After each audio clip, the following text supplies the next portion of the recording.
February 14th, 1943, Kasserine Pass, Tunisia.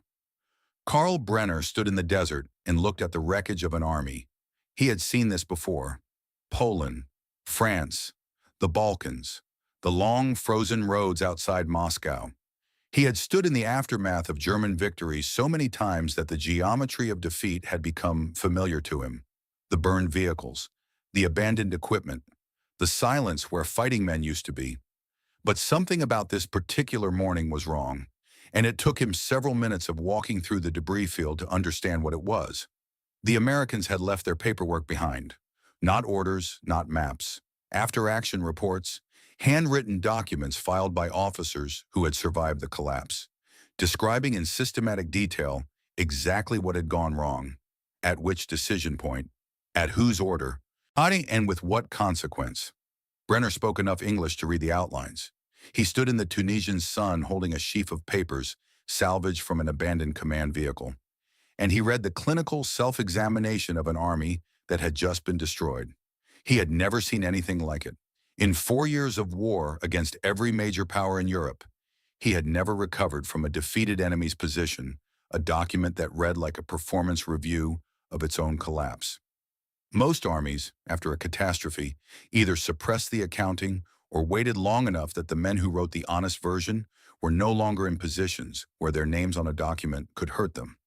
What he held in his hands had been written within hours of the rout, by officers who were still alive and still in command, much describing their own failures with a specificity that made him feel for a moment as if he were reading about someone else's army.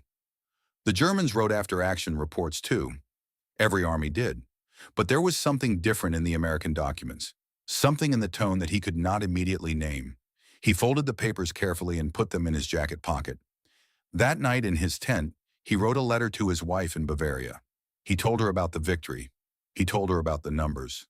6,000 American casualties, 183 tanks destroyed, 50 miles of retreat in 5 days.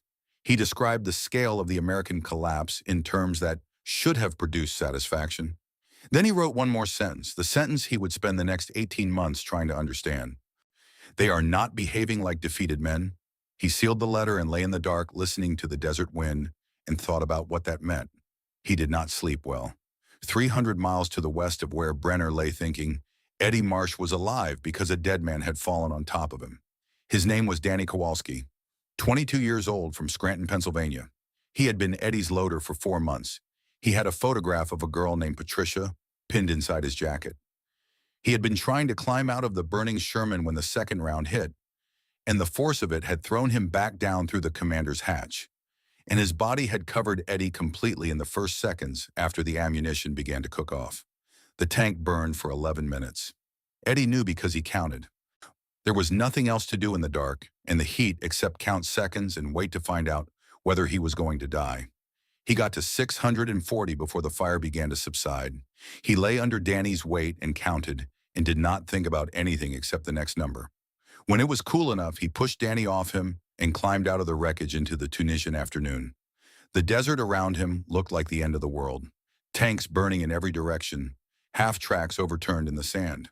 The personal effects of soldiers scattered across miles of scrubland. Canteens, boots, letters from home.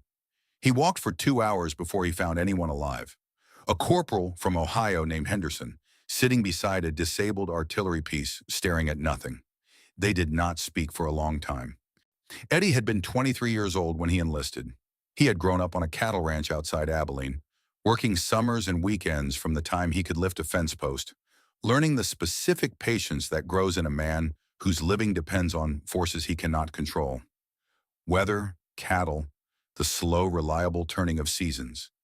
His father was a quiet man who believed that most problems in life could be solved if you paid close enough attention and were willing to do the work without complaining about whether the work was fair. His mother read to him every night until he was old enough to read himself, and then she read beside him in the same lamplight, both of them turning pages in comfortable silence, a habit that gave him, without his knowing it, an ease with long attention that would matter more than he could have predicted. He had graduated high school with grades that could have gotten him into college, but the ranch needed him, and then Pearl Harbor happened, And then the earlier life's planning became irrelevant in the way that plans always become irrelevant when something large enough replaces them. He had been a good soldier. He believed that. He had trained hard. He had listened to his officers. He had done everything the Army asked him to do. And none of it had made any difference whatsoever against the men who had rolled through his unit like a hand brushing crumbs off a table. That was the thing that stayed with him as he walked through the wreckage. Not the fear, not the grief for Danny and the others. Those would come later in the dark for a long time. And what stayed with him in those first hours was the professional humiliation of having done everything right and discovered that everything right was nowhere near enough. He did not know yet that this feeling, this specific professional humiliation felt by thousands of American soldiers across the Tunisian desert, was about to become the most important weapon in the American arsenal. He did not know it yet, but Carl Brenner, reading those after-action reports in his tent, was beginning to sense it. The failure at Kasserine Pass was not an accident. It was the predictable outcome of a set of institutional decisions so deeply embedded in the American military structure that no individual commander could have prevented it alone. General Frank Dawes commanded the Second Corps from a headquarters buried in a ravine 70 miles behind the front lines. He had chosen the location personally. He communicated with his subordinate commanders in a personal code that he had invented himself and that his own staff struggled to decipher. In 4 months of command, he had never visited the front. He had no accurate picture of what his men were facing because he had never looked. His tanks attacked in parade ground formations, V-shapes, textbook cavalry geometry from a previous century. No infantry coordination, no artillery integration, no reconnaissance.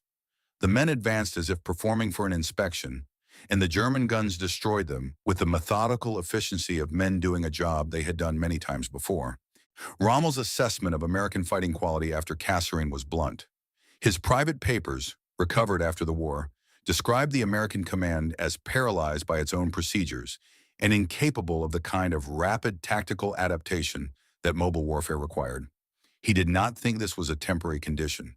He thought it was cultural. He was wrong, but he had no way to know that yet.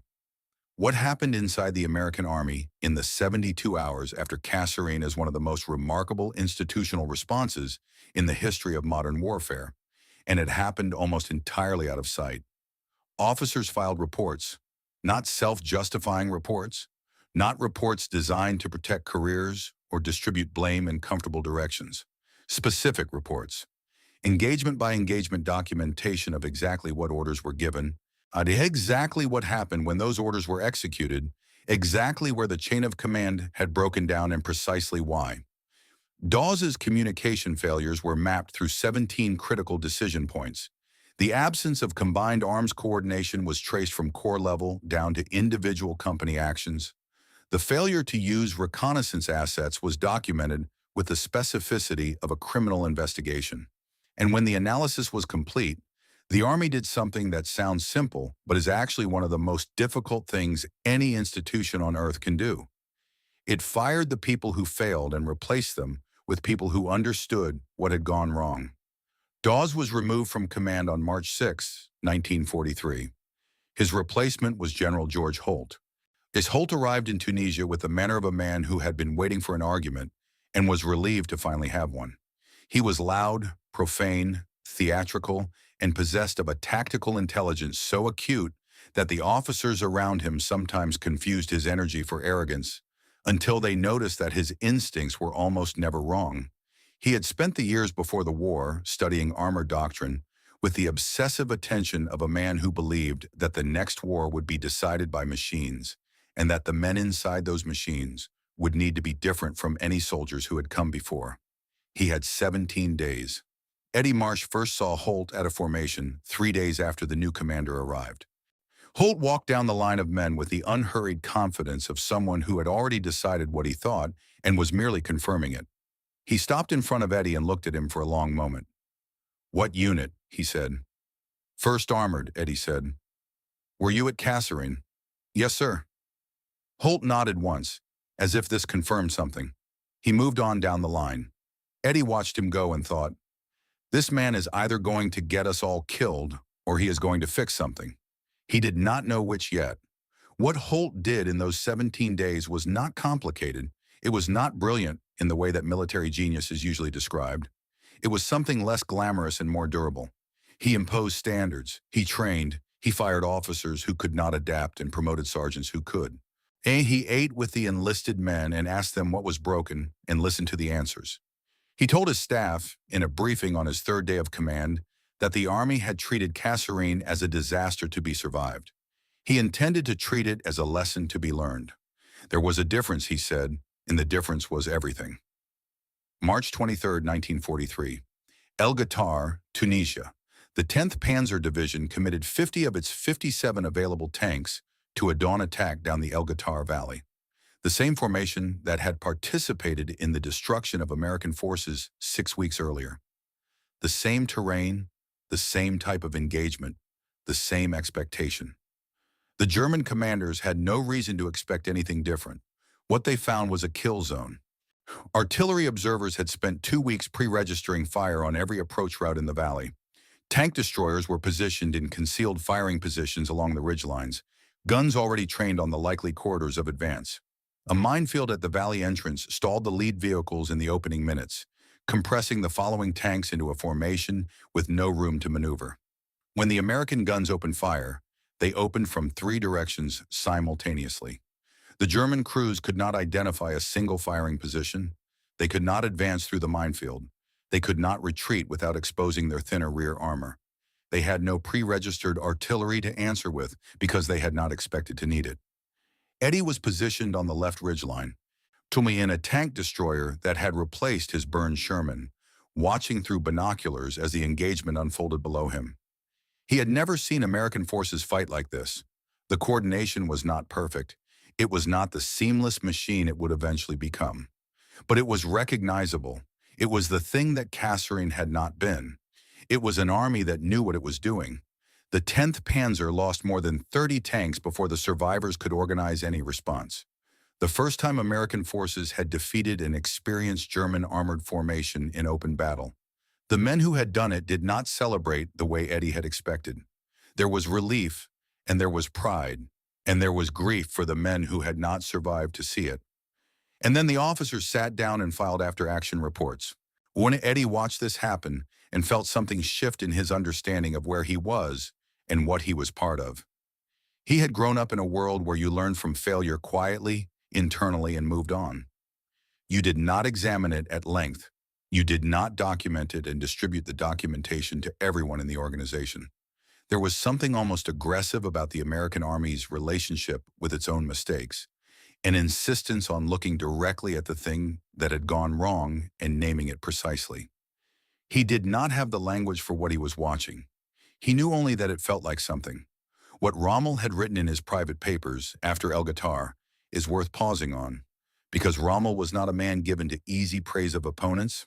Well, he wrote that the American commanders had absorbed the lessons of mobile warfare with remarkable speed. The man who had scattered the same army 6 weeks earlier was watching it fight back with systematic precision and acknowledging privately what that meant.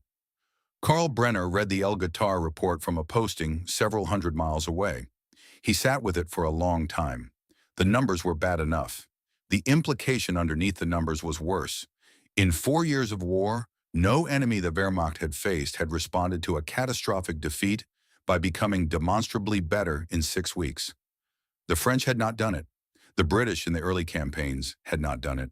The Soviets had eventually done it, but the scale of their losses and the time it had taken were of a completely different order, when the Americans had done it in 17 days. He took the El Ghoutar report and the Kasserine after-action documents he had salvaged from the desert and put them together in a folder. He did not show the folder to his superiors. He knew what they would say. They would say that El Ghoutar was a single engagement, that the Americans had been lucky, that the terrain had favored the defense, that the fundamental quality of German armor and German crews remained superior in every category that mattered. They would not be entirely wrong, but they would be missing the thing that mattered most. Brenner had been a mathematics teacher before the war. He had spent 7 years teaching algebra and geometry to 15-year-olds in a village school in Bavaria. What he understood from all those years of watching students learn was that the rate of improvement mattered more than the current level of performance. A student who scored 40 on Monday and 70 on Friday was not a student who scored 70. He was a student who was going to score 90 by the following week. The Americans at Kasserine had scored 40. The Americans at El Gueter had scored 70. The trajectory of that curve, extrapolated forward, produced a number that Brenner did not want to say out loud. He wrote in his journal that night, "The question is not whether they can fight. They have proven they can fight. The question is whether they will stop getting better." He suspected they would not stop. He was right. The months between El Guetar and the Normandy landings of June 1944 were months of construction, and the thing being constructed was not a tank or an airplane or a gun. It was a system. 4 pillars, each one designed to neutralize a specific German advantage, each one built on the same philosophical foundation that had produced those after-action reports in the Tunisian desert. The first pillar was artillery, not artillery in the conventional sense. The massed guns positioned miles behind the lines with their 30-minute response time and their predictable barrage that gave any trained soldier enough warning to find cover between the first shell and the second. The Americans had industrialized a technique called time-on-target fire, multiple batteries miles apart coordinating their rounds so that every shell from every gun arrived at the target simultaneously, not sequentially, simultaneously. The first round and the 20th round impacted within seconds of each other. There was no warning interval, no progressive buildup of sound that told a man to run. The transition from silence to destruction had no middle stage. You were standing, and then you were not. And the cognitive time between those two states was too short for a human nervous system to bridge with any survival behavior. Response time: 3 minutes from a forward observer's call to battalion fire support. 6 minutes to divisional artillery. 9 minutes to corps-level mass fires. The Germans required 30 minutes or more for the same response at every level of command. The Americans were operating in a fundamentally different relationship with time, and in armored warfare, time is not a convenience or a tactical advantage. It is the difference between a plan that can be executed and a crater where the men who were going to execute it used to be. Every German plan that required pausing, regrouping, or consolidating became a fire mission the moment it was executed. Every position that felt secure at the moment of occupation became a target before the men in it had finished digging in.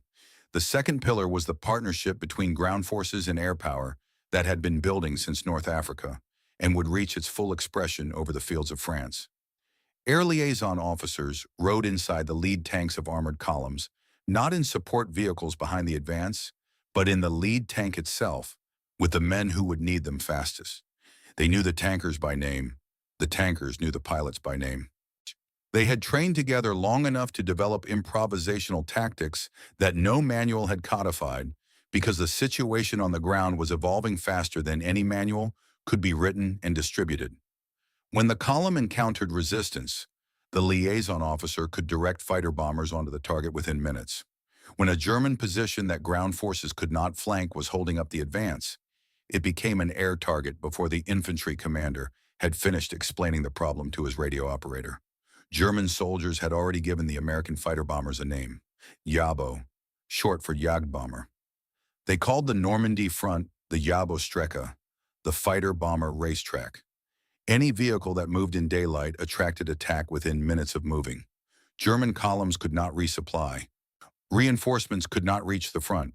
Reserves could not concentrate.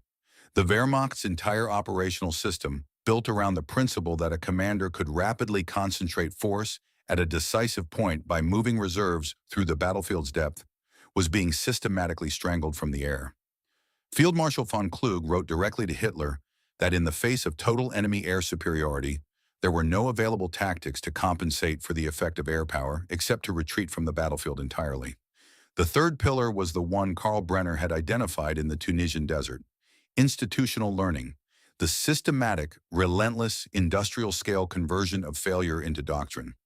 After-action reviews distributed across the command within days of each engagement, not filed in a drawer but actively circulated and actively discussed. Officers replaced based on demonstrated performance rather than seniority or the institutional inertia that protects incompetent men in every organization that has stopped being afraid of losing. A genuine willingness at every level of command to discard doctrine that was not working and replace it with doctrine derived from what had actually happened in the last battle, sometimes within days of the engagement itself. The fourth pillar was logistics, and its scale was almost incomprehensible when you tried to hold it as a single number. Factories producing more than 2,000 Sherman tanks per month, every month, without interruption. 6,000 trucks running 24-hour shifts from supply depots to the front, 8 moving 12,000 tons of material every day. The Red Ball Express, the largest military logistics operation ever conducted to that point in history, sustaining an army that was moving faster than any force in the European theater had moved since the Wehrmacht in 1940. An army that could absorb catastrophic losses and keep fighting because the replacements were already rolling before the casualty reports were filed. The 3rd Armored Division entered Normandy with 232 Shermans, lost 648 tanks completely destroyed during the campaign, and had another 700 knocked out, repaired, and returned to service. A 580% replacement cycle. So German commanders watching American units absorb those losses and keep fighting could not understand how it was operationally possible. They were fighting an army that could not be bled out, and their entire operational philosophy had been built on the premise that every army could be. Eddie Marsh did not know about the 4 pillars. He knew about his tank and his crew and the men in the units beside him and the ground directly in front of him. This is how soldiers understand war, not in systems but in the specific and immediate. But he had felt the change. He had felt it at El Guitar, watching the guns open from 3 directions at once. He had felt it in the training that followed, the constant revision of tactics, the honest conversations between officers and sergeants about what had worked and what had not. He had felt it in the way Holt walked through his command, not as an inspector but as a student, asking questions and actually listening to the answers. Something was being built. Eddie could feel its shape even if he could not name it. He did not know that the shape being built around him was the thing that was going to terrify the finest armored commanders in the German military within 18 months. Karl Brenner knew it too. Somewhere in Bavaria, his wife read his letters and worried about the tone of them. They had been married 9 years. She could hear the difference between the man who had written home from France in 1940, full of the clean confidence of victory, and the man writing from Tunisia in 1943. The victories were the same. The confidence was not.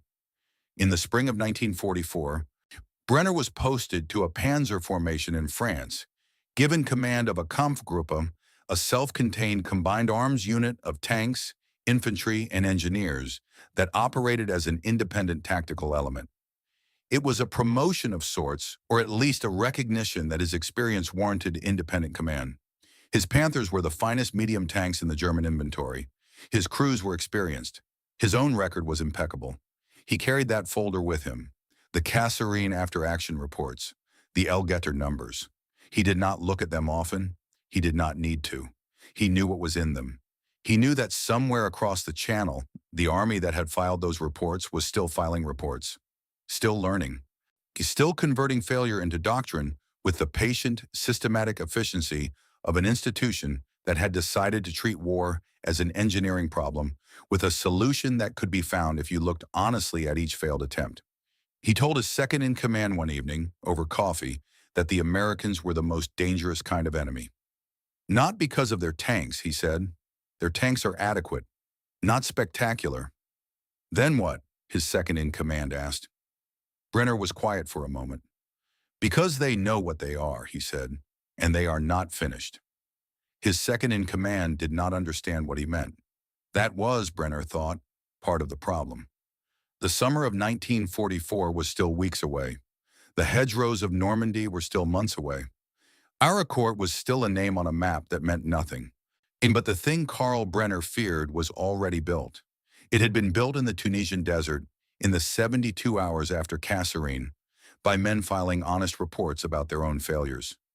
It had been reinforced at El Guitar. It was being hardened and tested and refined with every passing month. It did not have a name. It would not be in any after-action report. It was the simple, durable capacity to fail completely, examine that failure without flinching, and come back changed. And it was coming. June 7, 1944. Normandy, France. In the 15 months between El Guitar and the beaches of Normandy, Eddie Marsh had fought in Sicily, crossed into Italy, and spent the winter of 1943 in the mud south of Monte Cassino, waiting for an offensive that moved at the pace of a man learning to walk again after a bad fall. He had been promoted twice. He had lost 2 more crews, rebuilt both times.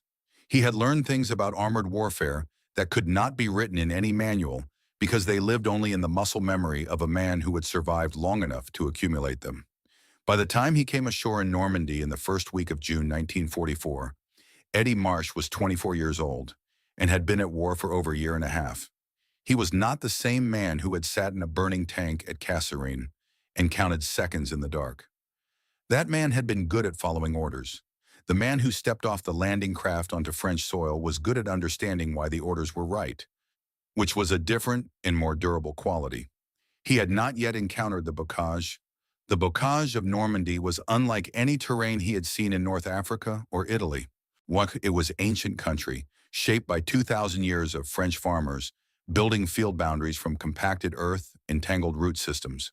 The hedgerows rose 4 feet from the ground and were topped with vegetation 15 feet high. The root systems ran 3 to 12 feet deep. The fields they enclosed were rarely wider than 300 feet. From the air, it looked like a quilt.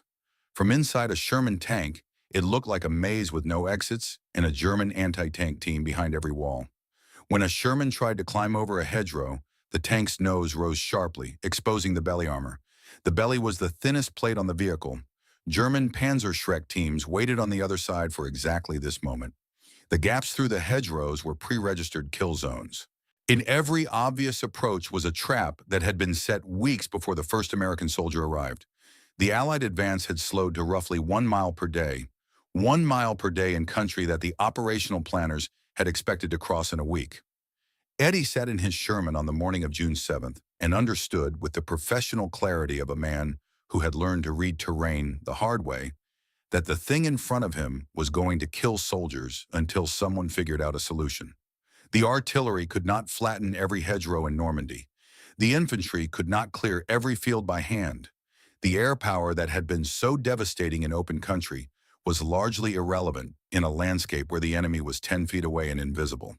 He reported his assessment up the chain of command. So did 100 other sergeants and officers across the front. The reports were filed. The analysis began. The system that had been built in the Tunisian desert was running, ingesting the new problem, looking for a solution. The solution came from a place no one expected.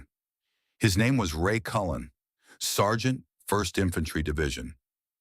31 years old, from Cranford, New Jersey. Before the war, he had worked in sales promotion for a liquor distribution company, spending his days persuading shop owners to give better shelf space to bottles of rye whiskey. He had no engineering training. He had no technical background of any kind. He had, however, spent his entire adult life paying close attention to problems and finding ways around them, which in the end turned out to be the relevant qualification. Cullen had been looking at the hedgerow problem for 3 days when he noticed the beach obstacles. The German army had seeded the Normandy beaches with anti-invasion barriers before D-Day. Czech hedgehogs, X-shaped steel structures, each one designed to rip the bottom out of an Allied landing craft. After the beach was secured, they had been pushed to the sides and largely forgotten. They were still there. Thousands of them. German steel placed by German hands to kill Americans. Cullen looked at the hedgehogs and looked at the hedgerows and saw a connection that no one else in the Allied command structure had seen. He spent 2 days fabricating a 4-pronged steel plow from salvaged hedgehog components, working in a field workshop under camouflage netting with tools that were not designed for the job. He welded the device onto the bow of a Sherman tank. He told no one what he was doing until it was done, because he was fairly certain that if he asked permission first, someone would tell him it was against regulations. July 14th, 1944. A field outside St. Lo.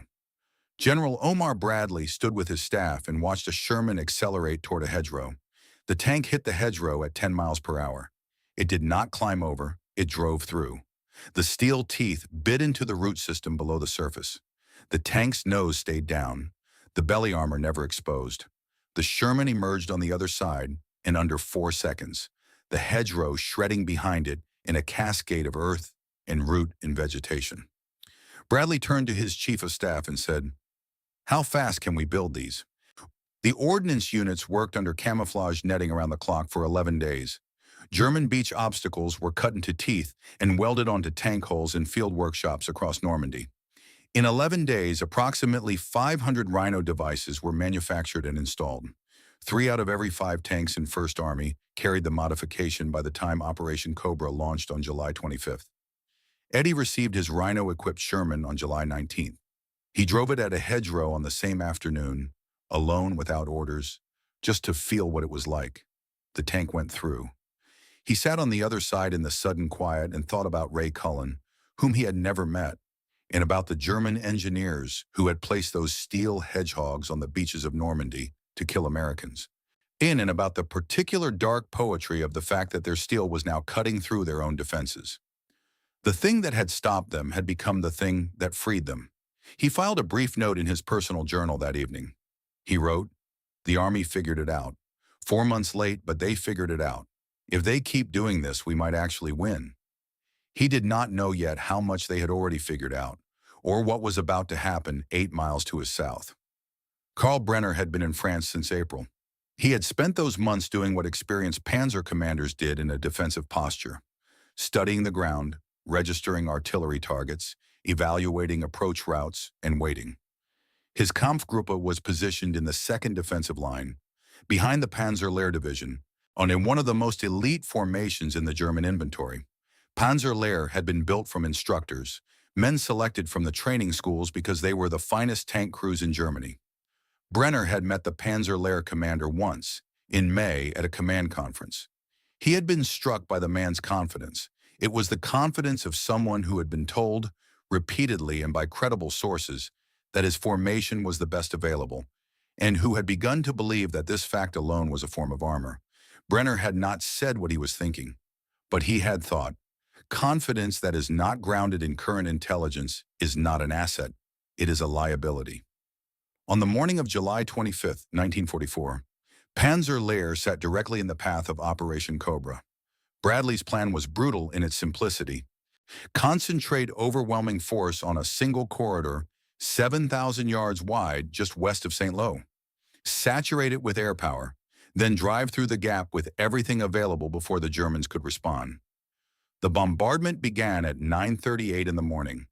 1,500 heavy bombers, 60 groups of medium bombers, fighter bombers dropping 60,000 incendiary cluster munitions across 12 square kilometers. 3,300 tons of high explosives delivered in 90 minutes into a space smaller than a mid-sized American city. Brenner was 4 miles behind the impact zone. He heard it before he felt it. A sound that was not a sound so much as a physical pressure, a continuous rolling concussion that made the ground vibrate under his feet and caused the coffee in his cup to tremble in steady concentric rings. He walked to the edge of his position and looked south and saw the horizon disappear into a column of smoke and dust so vast that it blocked the sun. He stood there for a long time. When the first survivors began arriving at his position, he listened to their reports with the careful attention of a man cataloging information. Artillery positions obliterated, tanks overturned and buried, infantry positions flattened, men driven clinically mad by the sustained concussion, running into the open until shell fragments ended it. When the Panzer Lehr commander's report reached higher command, Brenner read the words that would be quoted by military historians for decades afterward. "Out in front, everyone is holding out, everyone. My grenadiers, my engineers, my tank crews, they are all holding their ground. Not a single man is leaving his post. They are lying silent in their foxholes because they are dead." 70% of Panzer Lehr's effective strength was gone before a single American infantryman crossed the start line. Brenner sat with this number for a very long time. He had fought in Poland. He had spent 2 years on the Eastern Front, where the scale of destruction had been so vast that it resisted ordinary human measurement. He understood what industrial-scale violence looked like from inside the target zone, but there was something different about what had happened to Panzer Lehr. It was not the scale exactly. It was the precision. It was the seamless coordination of bomber streams and fighter bombers and artillery that had operated not as separate systems, but as a single integrated weapon. It was the speed of the ground assault that followed, the Rhino-equipped Shermans tearing through hedgerows that had held the Allied advance for 7 weeks, crashing through positions that the German defenders had spent months preparing. Brenner wrote in his journal that evening, "This was not a battle. This was the demonstration of a system. I do not know how to fight a system." He sent his report to his superiors. He included the El Guitar folder. He explained the pattern he had been tracking since Tunisia, the systematic improvement, the institutional learning, the trajectory of the curve. The response he received 3 days later was polite and dismissive. When the losses at Cobra were attributed to Allied material superiority and Hitler's interference with the defensive disposition of armored forces, the implication was clear. The system was fine. The problem was external. Brenner filed the response and said nothing. He had expected this. He had been a mathematics teacher. He knew what happened when students refused to examine their own errors. They kept making the same ones. By August 1st, Patton had taken command of 3rd Army and turned the breach at Avranches into a torrent. By August 7th, the German command had launched a desperate counteroffensive at Mortain to cut the American spearhead. It failed within 48 hours, strangled by the same air-ground coordination that had destroyed Panzer Lehr, the Yabos falling on every vehicle that moved in daylight, in every concentration of armor that paused long enough to be identified. By late August, the German army in Normandy had been broken in a way that went beyond the operational. Of approximately 2,300 tanks and assault guns committed to the campaign, fewer than 120 escaped across the Seine River. The rest were destroyed, abandoned, or captured, scattered across the fields and roads of France in a debris field that stretched for 200 miles. Brenner escaped across the Seine on August 22nd in a tank with a damaged engine, having lost 2/3 of his Kampfgruppe in 3 weeks of fighting. He had conducted his own actions with the skill and care of a professional soldier. His kill record was good. His crews had survived when others had not. None of it had mattered in the larger calculation. And he sat on the east bank of the Seine and watched what was left of his army cross behind him, and thought about the folder of after-action reports he had been carrying since Tunisia. His second-in-command sat down beside him on the riverbank. The man had been with him since Russia. They had never talked about the war in abstract terms. The second-in-command looked at the debris on the western bank and said, "What happened?" Brenner thought about how to answer this. "They learned faster than we did," he finally said, "and they never stopped." His second-in-command was quiet for a moment. Then, "Do you think it'll get better?" Brenner looked at the smoke rising from the fields of France. "No," he said. Meanwhile, somewhere in a field workshop outside St. Lo, and a thin man with wire-rimmed glasses was doing something that had no precedent in any military manual. His name was Doc Carver, Major Artillery Observation Corps, 38 years old, from a small town in Missouri. Before the war, he had taught history at a high school, spending his days explaining to teenagers why the decisions of dead men still mattered. He had the slightly distracted manner of someone whose mind was always somewhere more interesting than the present conversation, and the particular stubbornness of a man who had spent years refusing to accept that something was true simply because everyone agreed it was. His aircraft was a Piper L4 Grasshopper, fabric-covered, unarmored, 2 seats, top speed of 85 miles per hour. It weighed under 1,000 pounds. And the Luftwaffe had a standing policy of not engaging observation aircraft as a matter of operational efficiency. There was no tactical reason to expend ammunition on a vehicle that posed no threat. Carver had been thinking about this policy for several weeks. The bazooka was an American anti-tank rocket launcher, capable of penetrating tank armor from the side and rear. Carver had mounted 6 of them on his Piper Cub, 3 per wing, attached to the wing struts, with brackets fabricated by an ordnance sergeant, who had asked no questions because Carver had not offered any official authorization. The firing circuits were wired into the cockpit. He had named the aircraft Rosie. He had tested the firing mechanism on the ground and determined that it worked.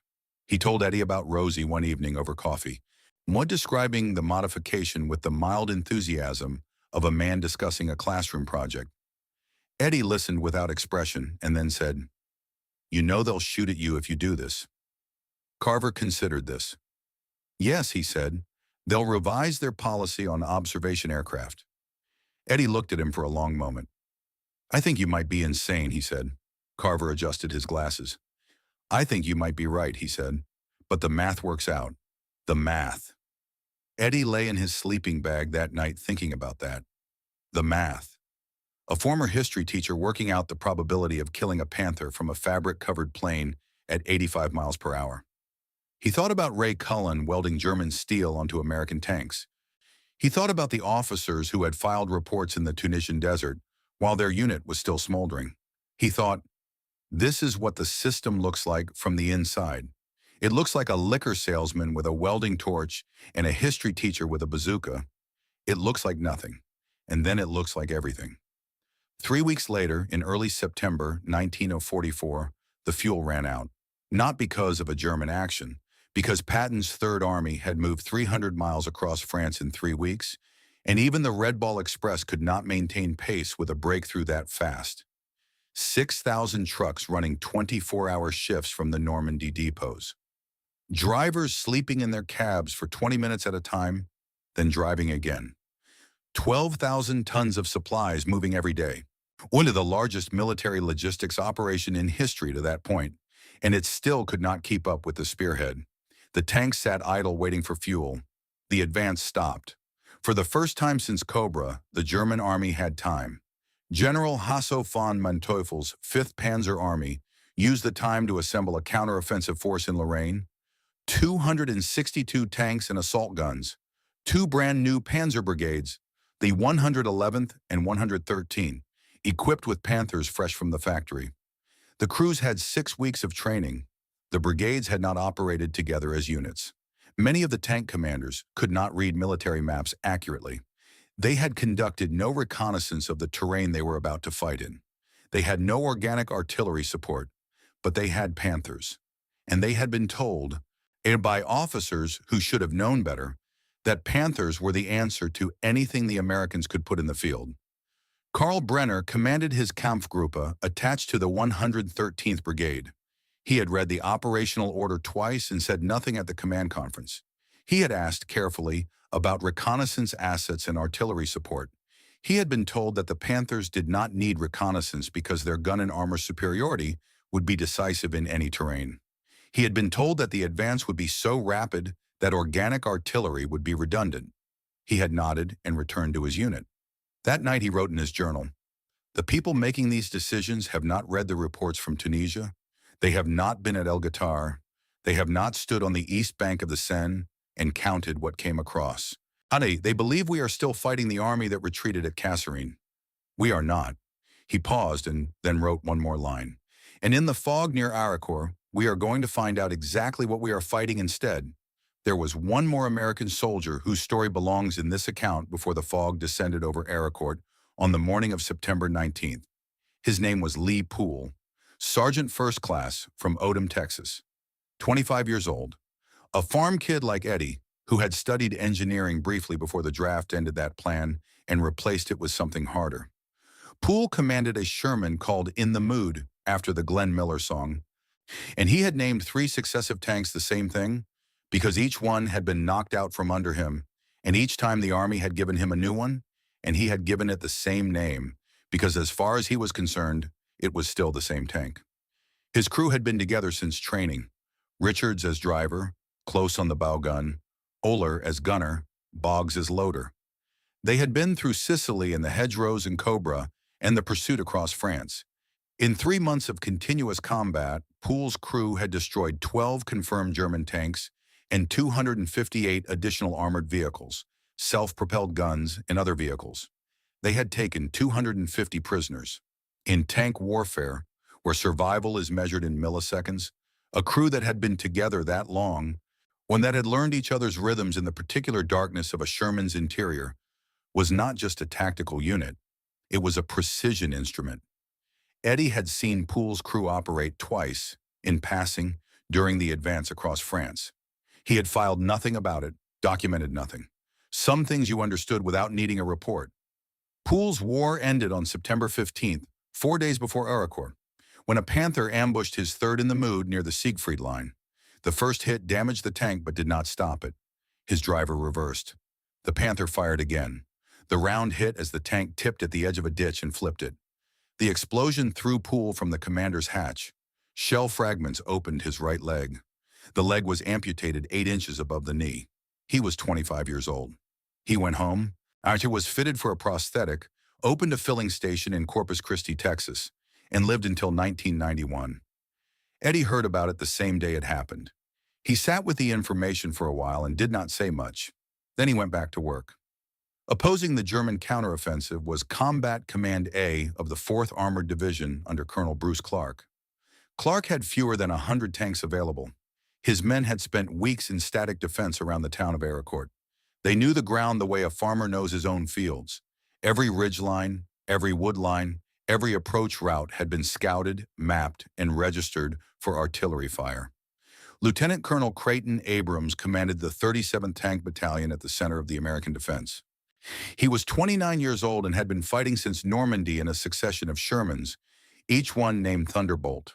He had positioned his vehicles in hull-down positions on terrain he had personally selected, turrets and guns extending above the ridgelines, hulls protected by the earth itself. Eddie Marsh was in one of those positions on the morning of September 18th, the day before the main engagement. He had walked the ground on foot that afternoon, checking sight lines, confirming the approach routes that a German column commander, looking at a map, would choose because they looked fastest and most direct. Those routes were the ones his gun was pointed at. September 19th, 1944. Ericourt, France. 9:14 in the morning. The first Panther appeared out of the fog at a distance of 230 yards. And Eddie saw the shape before he identified it. A mass of gray steel emerging from the white, moving at walking pace. The long barrel of the 75mm gun sweeping slowly left to right as the commander searched for targets he could not see. The fog gave the tank a dreamlike quality, as if it were something conjured rather than manufactured. Eddie's gunner had the vehicle in his sights before it had traveled another 10 yards. Eddie said, "Wait." He wanted the second one. It came 15 seconds later, emerging from the same corridor, slightly to the left of the first, then a third, then a fourth. The Panthers were moving in column because the fog made formation integrity impossible, and column was the natural shape of men trying to stay together in conditions where they could barely see the vehicle in front of them. It was exactly the wrong formation for what was about to happen. Eddie said, "Take the second one." The gunner fired. The round hit the Panther's flank at a range where the side armor was not sufficient. The vehicle stopped moving. A second later, the ammunition began to cook off, and the tank became a fixed reference point in the fog, burning orange, marking the corridor for every vehicle behind it. Eddie said, "Move, left 40 yards, new position." The Sherman backed out of the hull-down position and moved laterally along the reverse slope while the German column processed what had just happened.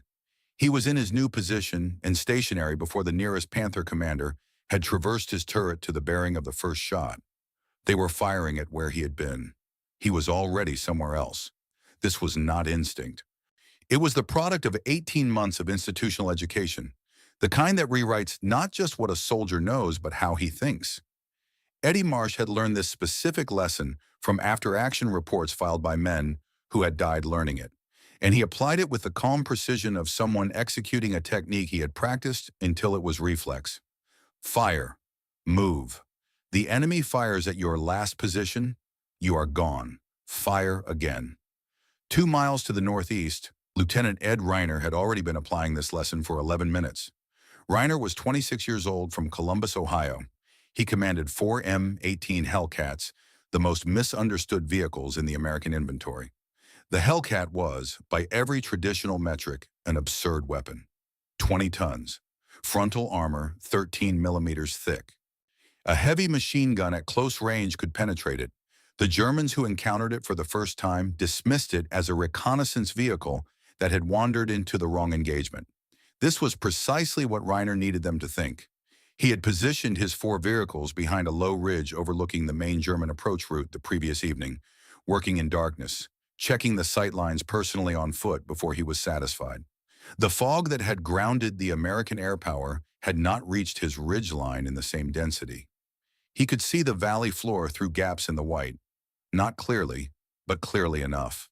When the lead elements of the 113th Panzer Brigade moved into the valley below him, Reiner let the first 4 vehicles pass the reference point he had selected.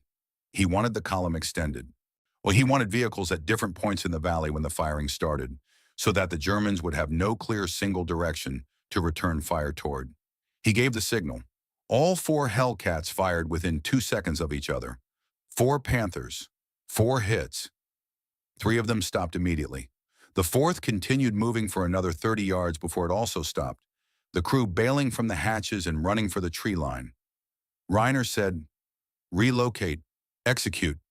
The Hellcats backed off the ridgeline and moved laterally, each vehicle to a pre-selected secondary position that Reiner had identified and marked on his map the previous day.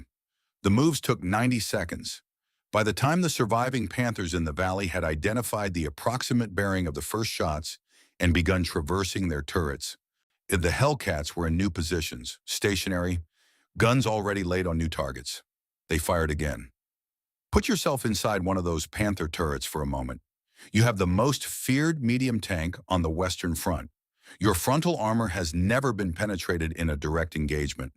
Your gun has a range advantage that makes Sherman tanks vulnerable at distances where they can barely see you. You were told before this operation that the Panthers would be decisive. The tank to your left stopped moving 3 minutes ago. The tank to your right is burning. The shot that hit the vehicle behind you came from a direction that contradicts the bearing of the previous shot. You have 6 weeks of training. You have no procedure for this. One of the procedures did not exist because the situation did not fit any doctrine the German army had written. The doctrine assumed that an enemy who could not survive a direct hit from a Panther's gun would not place itself in a position to take shots at Panthers. The doctrine assumed that gun and armor superiority defined the terms of every engagement. The doctrine did not account for an enemy that had looked at that assumption, understood it, and designed a vehicle specifically to make it irrelevant.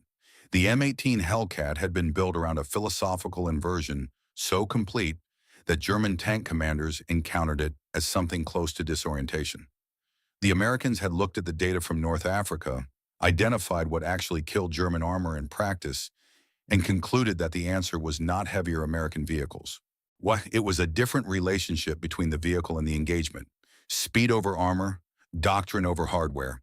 Choose the ground and prepare it before the enemy arrives. Fire first from a position the enemy cannot identify. Move before the return shot arrives. Kill again from somewhere new. Never fight on the enemy's terms, because fighting on the enemy's terms when the enemy has a better tank is not courage. It is waste. The Hellcat was not designed to survive being hit. It was designed to avoid being hit while killing the enemy. And the distinction between those two design philosophies was the clearest possible expression of what the American system had learned and the German system had not. You could build a better vehicle. You could give your men better training. You could accumulate every technical advantage that engineering could provide, and none of it would matter if the enemy had learned to fight in a way that made your advantages irrelevant before the first shot was fired. In 43 minutes, Reiner's 4 vehicles destroyed 14 German tanks, the mathematics of a doctrine working exactly as designed. Karl Brenner heard the engagement from 2 miles away. The fog distorted sound and direction in ways that made accurate assessment impossible, but the pattern was clear enough. The firing was not coming from a fixed position. It was moving. Each exchange produced shots from a different bearing, a different elevation, a different distance. Whatever was killing his forward elements was not staying still long enough to be found. He recognized this. He had read about it, or in the reports from North Africa, in the analysis documents that no one at his command level had seemed to consider important. He had carried those documents in his folder since Tunisia. He had tried to explain what they represented to superiors who had already decided what was true. And now, 2 miles ahead of him in the fog, those documents were proving their case in the most direct way possible. He radioed his forward commanders and ordered a consolidation. Pull back from the valley floor, identify the high ground, establish a defensive line, and call for artillery support. There was a pause before the response came back. The artillery support was not available. The 113th Brigade had deployed without organic artillery assets because someone at a planning level had decided the Panthers would not need them. Brenner had known this. He had raised the question at the command conference. He had been told it would not be a problem. He sat in his Panther in the fog and processed this information with the stillness of a man who had been right about the wrong thing. He began drafting a request for Corps artillery support. The response time for German artillery at Corps level, under current conditions, was approximately 30 minutes. The Americans could respond in 3 minutes. He had known this since Tunisia, had carried that specific number in his head for over a year. In armor warfare, 27 minutes was not an inconvenience. It was the difference between an army and a collection of burning vehicles. The fog began to thin at 11:47 in the morning. Doc Carver had been watching the sky from the edge of the airstrip. Ahmad drinking coffee that had gone cold an hour ago, checking the visibility every few minutes with the patient attention of a man who had learned that you cannot hurry a process. You can only be ready when the conditions change. He saw the thinning in the southern sky first. A lightening, a gradual revelation of blue above the white. He put down his coffee cup and walked to his aircraft. His crew chief watched him do the pre-flight check and said nothing for a while. Then he said, "You're going up." Carver said, "The math works." The crew chief looked at Rosie, at the 6 bazooka tubes on the wings, at the firing wires running back into the cockpit, and said, "Sir, I want you to know that I think this is extremely inadvisable." Carver climbed into the cockpit. "I know," he said. "Write it in the log." He taxied to the end of the strip and pushed the throttle forward. The Piper Cub lifted off the grass strip at a speed that an automobile could match on a good road. It climbed into the clearing sky above Aéroport at 11:53 in the morning. From the air, the battle had a different geometry. The fog still clung to the valley floors in white pools, but the ridgelines were clear, and the higher ground was visible in the flat September light. Carver could see the shapes of vehicles below him. American positions were marked with colored panels that he knew to avoid. German positions were marked by the smoke of burning Panthers, columns of black rising from the valley northeast of the town. And moving south along a farm road that approached Aéroport from the east was a company of Panthers. 8 vehicles. Moving in column on a road that was below the ridgeline where the Hellcats had been operating. They had found a route that avoided the ambush positions. They were moving at good speed toward the American lines. Carver turned toward them. The German infantry around the Panthers saw the Piper Cub and did what German infantry had been trained to do when they saw American observation aircraft. They watched it. They tracked it visually and reported its bearing and altitude to their commanders, as required by doctrine. But they did not engage it. Engaging observation aircraft was not standing policy. It was a waste of ammunition on a vehicle that posed no threat. This policy was about to be revised. Carver dove at the column. He came in from the northeast out of what sun there was, dropping altitude in a shallow dive that brought him to less than 200 feet above the road before he was close enough to fire. He pressed the first firing circuit. 2 rockets left the wings. At 200 feet, moving at 85 miles per hour, the Piper Cub was not a precision weapons platform by any standard that a weapons engineer would recognize. Carver knew this. He had done the mathematics. At low altitude and close range, the probability of achieving a hit was high enough to justify the approach. The first 2 rockets hit the road surface short of the lead Panther. The explosion stopped the column. The lead crew closed their hatches. Carver pulled up, circled left, came back on a different bearing. He fired again. The second pair of rockets hit the 3rd vehicle in the column, and the shaped charge detonated against the upper deck armor where the plating was thinner. The tank stopped moving. Smoke began rising from the engine compartment. The German infantry, who had until 40 seconds ago been following a policy of not engaging observation aircraft, revised that policy immediately and comprehensively. Every weapon that could be elevated began firing at the Piper Cub. Carver pulled hard right and climbed away from the column at full throttle, carrying 2 holes in the fabric of his left wing back to the airstrip. He landed, climbed out, and told his crew chief he needed rockets. The crew chief looked at the holes in the wing and said something that did not appear in the official after-action report. Carver was airborne again in 18 minutes. He flew 2 more sorties that afternoon. By the time the light began to fail and the remaining German vehicles started pulling back, Carver had fired 16 rockets and been credited, by ground witnesses and subsequent examination of the engagement area, with destroying 4 German tanks and an armored car, a fabric-covered airplane, a history teacher from Missouri. 6 bazooka tubes, and the willingness to do the math and fly toward the answer. Karl Brenner watched one of his Panthers burn from a kill he could not explain by any doctrine he had been trained in. The observation aircraft had attacked them. The observation aircraft, which had no business attacking anything, had attacked them, and his crews had not been prepared to respond effectively because there was no procedure for engaging an enemy that did not behave according to the rules. He understood. Sitting in his Panther in the afternoon light with the fog gone and the American artillery finding his positions with a speed that continued to feel almost supernatural, that the rules were the problem. His army had written excellent rules. His army had trained its officers and men to follow those rules with a discipline that was, by any objective measure, among the finest in the world. The rules were correct for the war that had been fought in 1940 and 1941 and much of 1942. And the Army had not revised them because the Army had not built a system for revising them. And it had not built that system because for 4 years the rules had been working and there was no institutional pressure to question what worked. The Americans had written rules too. But they had also built a culture that produced men who looked at a rule and asked whether it was still true. And if it was not still true, changed it, sometimes within days. The history teacher who mounted bazookas on his observation plane had asked whether the rule about observation aircraft was still accurate, done the mathematics, and decided it was not.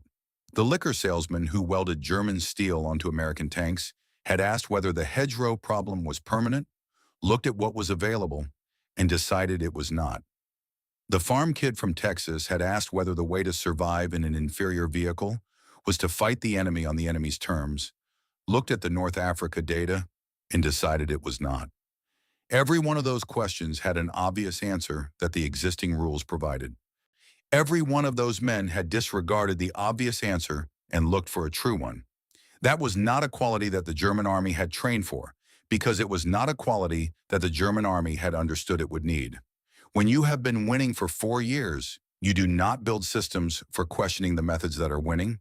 You build systems for executing them more efficiently, and then the day comes when the methods stop working, and you discover that the system you built for execution has no mechanism for revision. Brenner gave the order to withdraw at 4:17 in the afternoon. It was the first order of that kind he had given in 3 years of command. He was not ashamed of it. It was the correct tactical decision. The position was untenable. Continuing to press forward against an enemy that had chosen the ground, Schuy prepared it weeks in advance and built a system for defending it that turned every German technical advantage into an irrelevance was not courage. It was arithmetic with a predictable answer. He drove east through the French countryside in the failing September light, the sky above him empty of German aircraft, the distant sound of American artillery following the withdrawal with a persistence that never allowed the column to pause long enough to reorganize. And he thought about what had happened with the clarity that comes to a professional when the thing he feared has finally arrived and turned out to be exactly as bad as he had calculated. He had been right. He had been right since Tunisia. He had been carrying the proof of it in a folder for over a year and a half.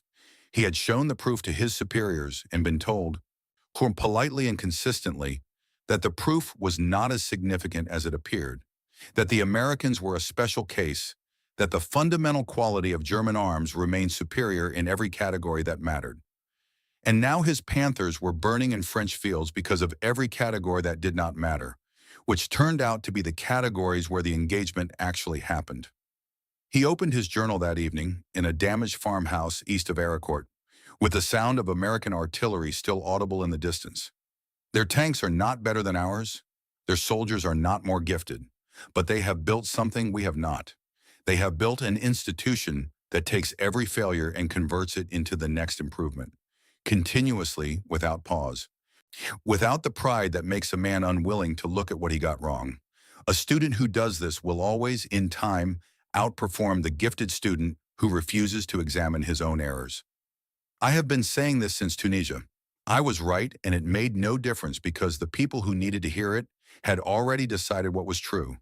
An organization that has decided what is true before it examines the evidence cannot learn. It can only repeat itself until circumstances make the repetition fatal. He closed the journal and looked at the darkness outside his vehicle for a long time. Then he went to check on his crews. By the end of September, the mathematics of Aérocourt were complete. Of 262 German tanks and assault guns committed to the counteroffensive, 62 remained operational. 86 were completely destroyed. 114 were damaged, broken down, or abandoned. The two brand-new Panzer Brigades, equipped with the finest tanks Germany could produce, had been annihilated in their first major engagement. Combat Command A of the 4th Armored Division lost 25 Shermans and 7 tank destroyers. Post-war analysis by the Army's Ballistic Research Laboratory, examining 30 armor-on-armor engagements involving the 3rd and 4th Armored Divisions, found that American formations achieved a kill ratio of 3.6 to 1 against the Panther. Not because the Sherman was a better tank. It was not by any honest technical assessment. But because the American formations were better fighting units, experienced crews, sound doctrine, seamless combined arms integration, a first-shot advantage built on terrain knowledge and positioning discipline that overcame every technical disadvantage their vehicles carried. The 4 pillars: artillery that arrived before the enemy heard the first shot, air-ground integration that owned every daylight hour when conditions allowed, institutional learning that had produced the Hellcat doctrine, the hull-down discipline, the pre-registered artillery grids, the improvised bazooka plane that no doctrine had anticipated because it had been invented 3 weeks earlier by a man doing math, and logistics at a scale that meant the system could sustain losses that would have ended any other army's operational capacity and keep fighting. Eddie Marsh filed his after-action report on September 22nd, 3 days after the main engagement. He sat in a farmhouse outside Aérocourt with a candle and a pad of paper and wrote about what he had seen and done and what had worked and what had not in the specific sequential detail that the Army required. He was 24 years old and he was doing his part to build something that would outlast him. He did not think about it in those terms. He thought about it in the terms available to a sergeant in the field. I am writing down what happened so that the next man does not have to learn it the same way I did. He finished the report. He blew out the candle. Outside, the French night was cold and quiet. December 16, 1944. The German army launched its final armored offensive in the West. 250,000 men, over 1,400 tanks, the last great panzer operation the Wehrmacht would ever mount. Whereas the goal was to split the Allied armies, capture Antwerp, and force a negotiated peace before the Soviets reached the German border from the east.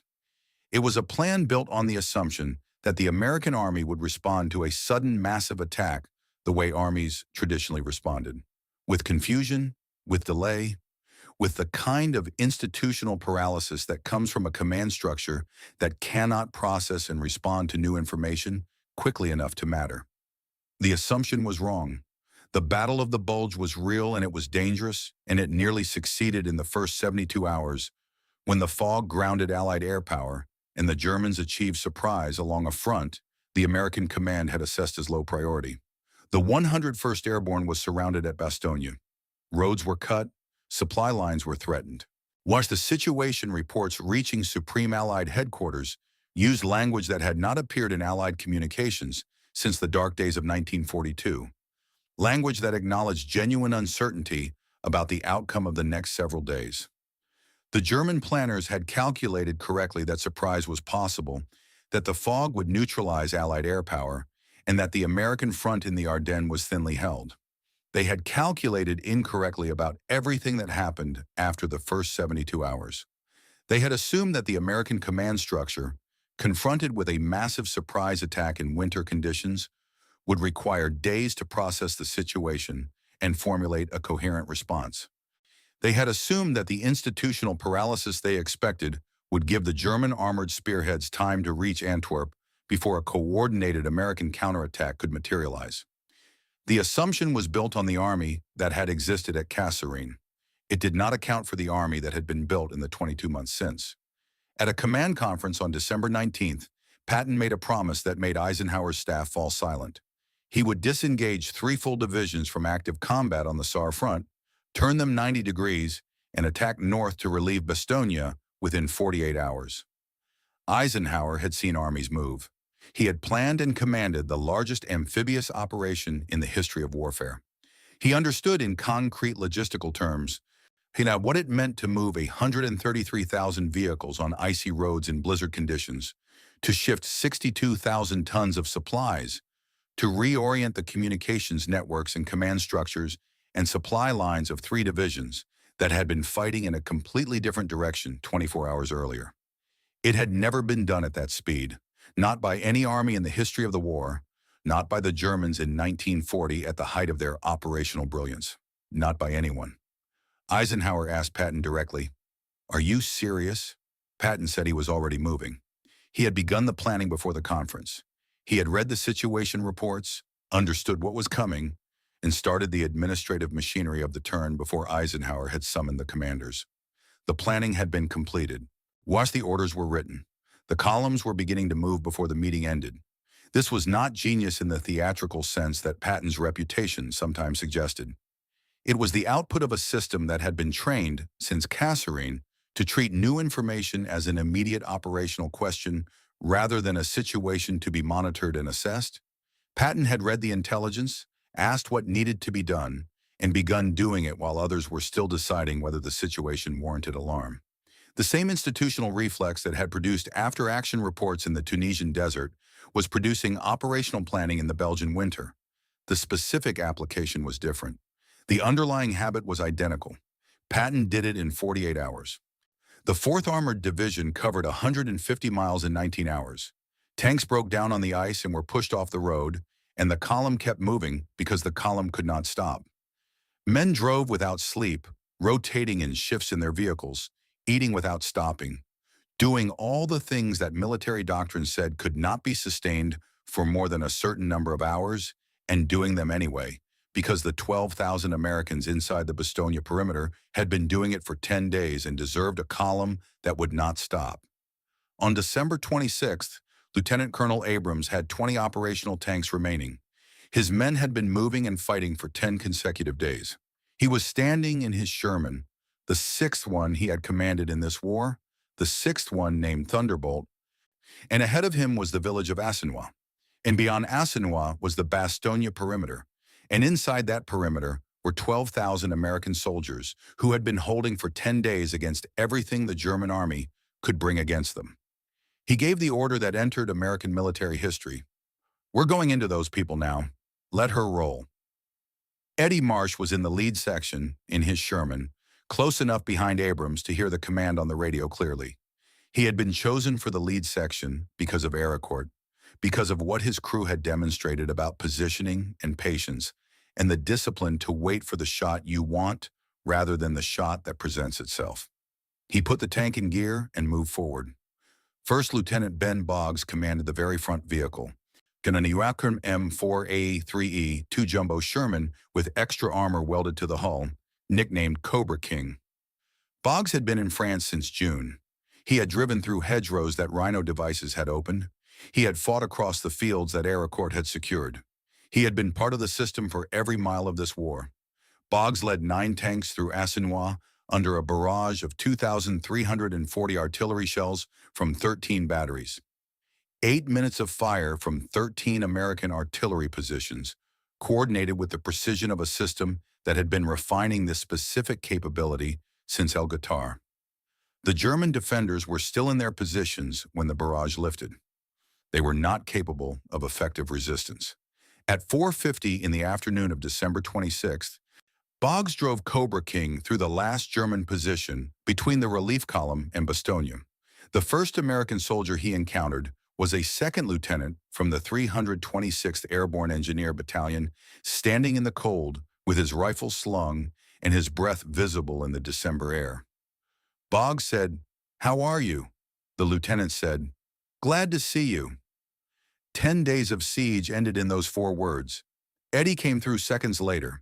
He stopped his Sherman at the edge of the perimeter and looked at the men inside it, at the faces of soldiers who had held for 10 days against odds that should have broken them, and he did not say anything for a long time. He thought about Danny Kowalski, who had died in a burning tank at Kasserine so that Eddie could survive to reach this place. He thought about Tunisia, about counting seconds in the dark. He thought about Ray Cullen, who had welded German steel onto American tanks and solved a problem that was costing the Allied advance 1,000 men a week. Cullen, who had lost a leg to a landmine in the Hurtgen forest 2 months after Ericourt, who had gone home and gone back to selling whiskey, who would die in 1963 at 48 years old. His name would appear in almost no history of the war ever written. He thought about Doc Carver, with his wire-rimmed glasses and his cold coffee and his careful mathematics, diving a fabric-covered airplane at Panthers because the math said it was possible, and he had never been able to accept that something mathematically possible should be left undone. Carver, who had been told after the war that he had Hodgkin's lymphoma and approximately 2 years to live, who had lived for 22 more, who had died in 1966, and whose name was known to virtually no one. He thought about Lee Poole, the farm kid from Odom, Texas, who had driven 3 successive Shermans, all named In the Mood, into more combat than any tank crew had any right to survive, who had taken 250 prisoners and destroyed more German armor than most battalions, who had lost a leg outside the Siegfried Line and gone home and opened a filling station in Corpus Christi and lived quietly until 1991. He thought about Poole's crew, Richards and Close and Aller and Boggs the loader, and about what it meant to know the men beside you so well that you moved as a single instrument in the dark. He thought about all the after-action reports, all those honest documents filed by men who had looked at the worst thing that had happened and named it precisely, without excuses, without self-protection, so that the next man would have a slightly better chance. He thought, the system does not have a monument. It was built by people no one will build monuments to. The liquor salesman, the history teacher, the farm kid, the officers who wrote the truth about their own failures at 2 in the morning in a tent that still smelled of smoke. A soldier from the 101st climbed onto the hull of his Sherman and looked at him. "You boys took your time," the soldier said. Eddie looked at him. "We had some things to figure out," he said. The soldier laughed, the kind of laugh that comes out of a man who has been running on something other than sleep for 10 days, and climbed back down. Eddie sat in his turret in the cold and listened to the sounds of Bastogne coming back to life around him, and felt something he could not name precisely. It was not pride exactly, though there was pride in it. It was closer to the feeling of a man who has been part of something larger than himself and has had the uncommon fortune to see it through from the beginning to a specific moment when the thing worked. He had started this at Kasserine, counted seconds in a burning tank in the Tunisian desert, made it to 640 before the fire subsided enough that surviving seemed like something that might be possible.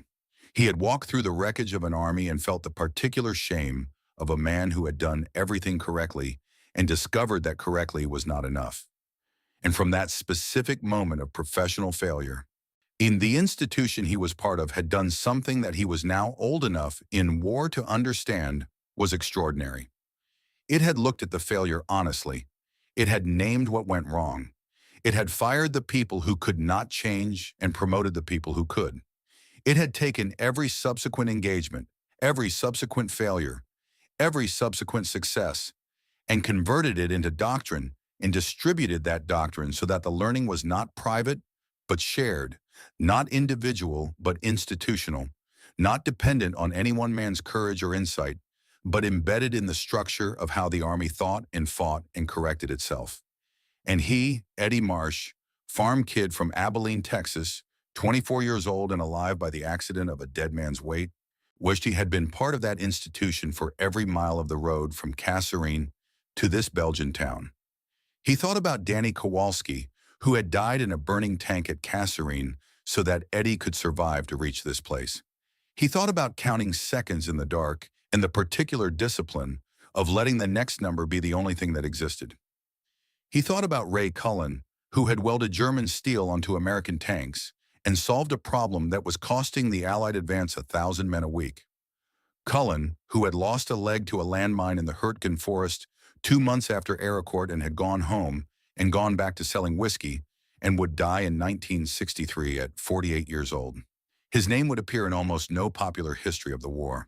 The device he built changed the course of Operation Cobra. The device he built enabled the breakthrough that led to the pursuit that led to Ericourt. The chain of consequences ran directly from a field workshop outside St. Lo to this perimeter on December 26th, And the man at the beginning of that chain would die without most of his countrymen knowing his name. He thought about Doc Carver, with his wire-rimmed glasses and his cold coffee and his careful arithmetic, who had been told after the war that he had Hodgkin's lymphoma and approximately 2 years to live, and had lived for 22 more and died in 1966, and whose name was known to virtually no one. He had been a history teacher. He had spent his career explaining to teenagers why the decisions of people long dead still shaped the world the living had inherited. He had not known, teaching those classes in Missouri, told us that he would one day revise German military policy on observation aircraft by doing math in a field and then flying toward the answer. He thought about Lee Poole, the farm kid from Odom, Texas, who had driven 3 Shermans, all named In the Mood, into more combat than any crew had any right to survive, who had lost a leg outside the Siegfried Line and opened a filling station in Corpus Christi and lived quietly until 1991. He thought about Poole's crew, Richards and Close, and Oler and Boggs the loader, and about what it meant to know the men beside you so well in the dark, in the noise and the fear, that you moved as something closer to a single instrument than 5 separate men. He thought about all the after-action reports, all those honest documents filed by men who had looked at the worst thing that had happened and named it precisely, without excuses, without the self-protection that is the natural human response to failure, so that the next man would have a slightly better chance than they had. The documents that no one read who did not need to. The documents that had built, report by report and engagement by engagement, the institution that had just opened this road. He thought, the system does not have a monument. It was built by people no one will build monuments to. The liquor salesman, the history teacher, the farm kid, the officers who wrote the truth about their own failures at 2 in the morning in a tent that still smelled of smoke. A soldier from the 101st climbed onto the hull of his Sherman and looked at him. "You boys took your time," the soldier said. Eddie looked at him. "We had some things to figure out," he said. The soldier laughed, the kind of laugh that comes out of a man who has been running on something other than sleep for 10 days straight and has just been given permission to stop and climb back down.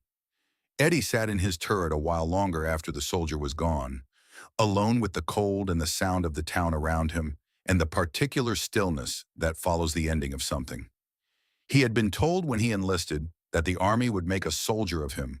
What it had actually made of him, over 22 months in 2 continents and more engagements than he could count without sitting down with his journal, was something different from what that phrase usually meant.